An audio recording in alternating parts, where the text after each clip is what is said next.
Today, we're going to be speaking with Damon Centola, who's a professor of communication, sociology, and engineering at the University of Pennsylvania, also author of the book Change: How to Make Big Things Happen. Damon, I have to ask you, is Trump right that at UPenn they just can't stop talking about him? Is that really what everybody's fixated on there, that he went to UPenn? Well, like most of the things Donald Trump says, it has very little bearing on the truth.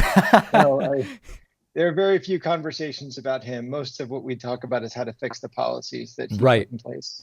Well, I want to really dive into the meat of this book because I find the topic very interesting, which is what works to achieve social change and what does not Right. work. And we sort of have a bit of an example from the last year when it comes to influencers and vaccination. There was the idea Right. relatively early that getting so-called influencers to just show themselves being vaccinated or say it's a good idea to get vaccinated, that through their status alone, this would convince lots of people to get vaccinated.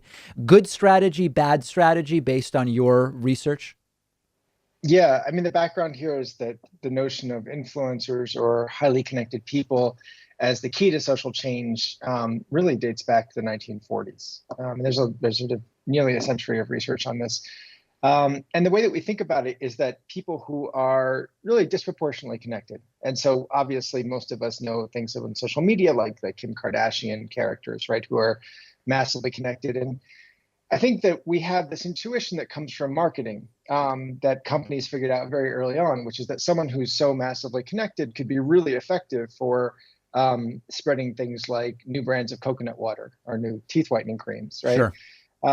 And then there was this sort of generalization, and there were a series of popular books written around 2000 that kind of said, well, look, if viruses spread this way and information spreads this way, it seems like everything should spread this way, right? Every kind of initiative, every kind of campaign, every political movement or social change effort should try to make use of influencers. And there's something really appealing about that, which is that it kind of solves a very hard problem.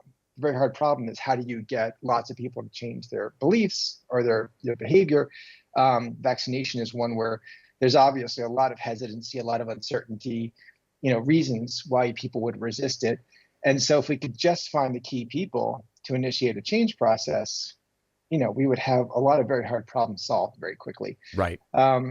The problem with that view is that it turns out that the logic of disease spreading, the logic of information spreading, doesn't generalize to contagious behaviors that really are disruptive or that go against the existing social norms, that challenge the way that we're thinking and acting and require additional effort or additional cost. And that's really the crux of my work, is showing that the core intuition about influencers really only works for simple things. And, the idea of the influencer has come from epidemiology. It's come from the idea of like a super spreader, someone who gets sick, they talk to a lot of people, then a lot of people get sick. So Convincing. interestingly, I mean, I like the example of, you talked about coconut water. It sounds like part Right. of this is coconut water is not something that too many people that I know at least feel very strongly about. They may not feel very strongly one way or the other. And that's very different than something like, for example, vaccine hesitancy. And so what might work with something relatively innocuous like coconut water would not necessarily work with something like vaccination. Yeah, and the core scientific distinction here is between what's called simple contagion and complex contagion. And this is the big breakthrough, right? So the science of contagion 20 years ago looked very different than it does today. We've had lots of new methods, but also lots of new theoretical breakthroughs. And that's kind of what this book is about, and what these insights are about, is that when we look at the spread of simple contagions, which basically means information and disease, it tends to be the case that all you need is exposure to one infected or activated person to transmit it, right? Someone tells you a new piece of information. You don't really look around to say how many other people knew this piece of information. You say, oh, lucky me, I found this out first. And then you can repeat it. And there's actually a certain cachet to the novelty of the information. The same is true with the COVID-19 virus. If no one is sick, it doesn't really matter. All you need is contact with one sick person to transmit the disease, right? Right. So if you have an influencer who's highly connected, they can spread it to a lot of people. the point you're making is that, look, there's lots of behaviors that aren't like that, that just because we come into contact with them doesn't mean we adopt them. In fact, we look really carefully at who that person is. Maybe that person's different from us. We belong to one political party, they belong to a different one.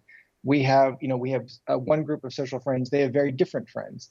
And as a result of those differences and the sort of social factors that we really perceive without even thinking about it, we evaluate their behavior, maybe reject it and say, that's kind of deviant, or I disagree with that. The people in my social group aren't doing that. And so mere exposure isn't enough for transmission. Now, that's Yeah, what's it called. actually seems like there's some research, including from the field of behavioral economics and also social psychology, that certain types of beliefs, beliefs that are maybe in certain buckets that might include religious beliefs, political beliefs, etc., sometimes regularly coming into contact with a different perspective will make you kind of plant your feet where you are if you identify that those with a different view are from an out group that is not your group.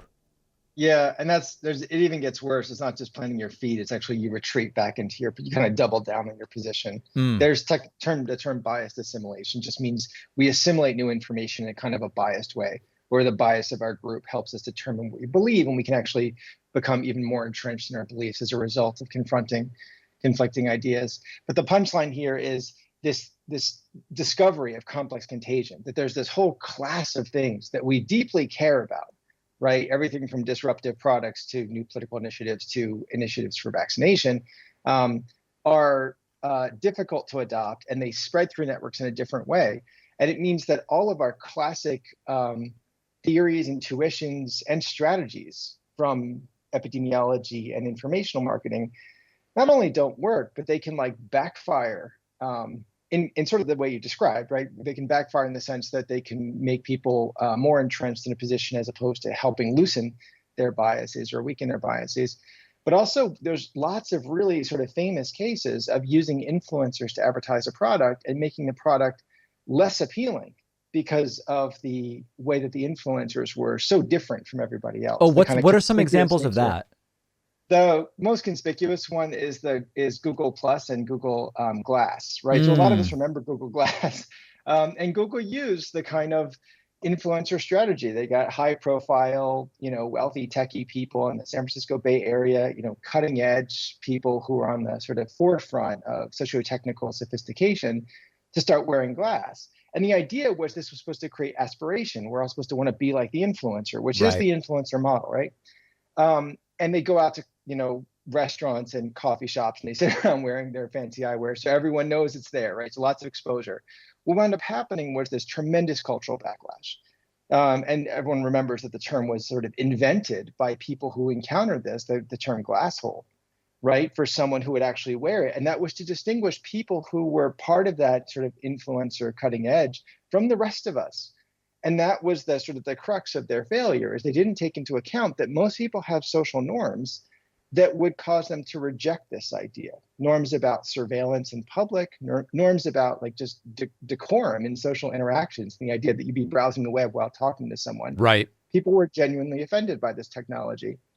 And so this is an instance where just trying to kind of force it on a population by going through the influencers didn't take into account the fact that the population is people with beliefs and norms, and they're, if they don't like it and they don't like the way that this is being introduced, it's actually going to be something that's viewed in a very negative way. So this not only caused the product line to be stopped entirely, but it actually hurt the reputation of the company. So that's a colossal backfire. Yeah.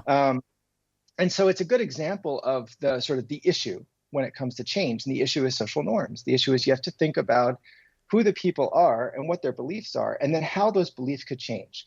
And this is kind of a famous thing in public health, that public health initiatives for decades have faced this challenge, from trying to spread HIV prevention technologies to now trying to spread face masks and then trying to spread vaccination. And most of the initial cases were, in sub-Saharan Africa, and we had a lot of data about failures of massive efforts by the CDC and the NIH to change people's behavior about HIV prevention, and their kind of hair-pulling experiences of realizing just how bad their messaging strategies based on influencers and based on stickiness and based on viral messaging, how badly it backfired. where no one would actually wind up using a technology that was free, easy to use, and available, like all the things they're supposed to make us want it. And Yeah, so, I remember some examples from the 2014 Ebola situation where Western doctors were sent into the most at risk and affected countries to talk about how this spreads, and it was just completely rejected because they were the wrong messengers. It didn't matter what they were going to say; they were just not the right messengers for that community. right, it was ultimately Ebola was viewed as a white disease because you had so many white physicians in these situations giving advice to locals that really contradicted local religious norms. Like Yeah. there was one in particular of like what's called standing near the ill, which is exactly what it sounds like. You actually physically locate yourself near a sick person, and it's kind of a spiritual commitment to them. But of course, Ebola is insanely contagious, and so what they wanted to do was to separate people from people who had like open wounds and were highly infectious.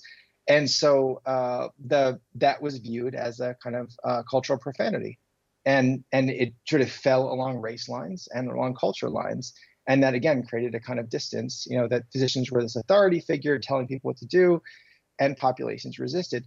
And to bring it back to the point of what complex contagions mean for us now, this is exactly what's happening with vaccination, right? Right. We're getting a lot of medical experts, the kind of authority figures, high profile people telling people what to do, and you're getting populations kind of galvanizing, experiencing solidarity around their vaccination resistance.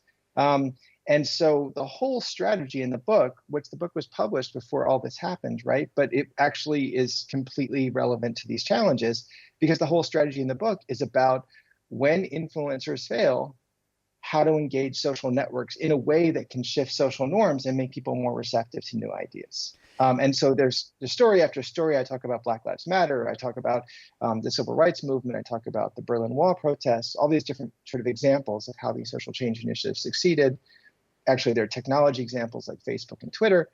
But the punchline is that the key to social change is kind of the last place you would think to look. It's actually out in the sort of margins of the social network. It's sort of the outer edges, the people who are regular folks. And what we're looking for here isn't special people, which has been the model for a very long time. Influencers are somehow different from the rest of us, and that's Right. what makes them the key to change. What we're actually looking for are these special locations in the network, these sort of patterns in the geometry of our social connectedness. And when we find those, which are actually fairly easy to find, we can actually identify locations where it's fairly easy and practical to initiate a kind of a critical mass dynamic where we kind of grow support for a new movement that might challenge what people believe, but because there's reinforcement among friends of friends, and because it's sort of in a locally clustered group, they can sort of shift away from whatever the status quo is. And then once that critical mass takes hold, basically then you get a cascade process where it kind of flows through the rest of the network. And once a critical mass becomes large enough, this is where we see tipping points happen, right? And this is kind of what we saw with Black Lives Matter. Black Lives Matter was this marginal fringe movement that took hold, just regular people in communities.